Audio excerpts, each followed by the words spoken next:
talk about NATO, and particularly the President's desire to see NATO spend a little bit more resources on defense. And I know that's something Secretary General Rutte agrees with me on. We're going to talk, of course, about the Ukraine-Russia conflict and how to bring it to a negotiated settlement. And I'm sure we'll talk about some other areas of cooperation, too. I mean, my high-level argument to these folks is, look, Europe is, of course, a very important ally of the United States. NATO is a very important military alliance, of course, that we're the most significant part of. But we want to make sure that NATO is actually built for the future. And we think a big part of that is ensuring that NATO does a little bit more burden sharing in Europe so that the United States can focus on some of our challenges in East Asia. So, Europe stepping up, the European part of NATO stepping up, you're absolutely right. It has to be done. We have to grow up in that sense and spend much more.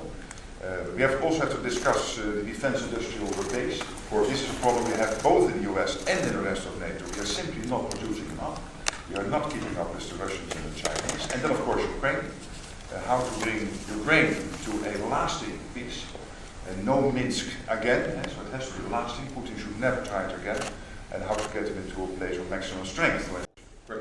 Likewise. Thank you. See you. Thank you. Mr. Vice President, do you believe Ukraine should join NATO? Good to see you guys. Should Europe be involved with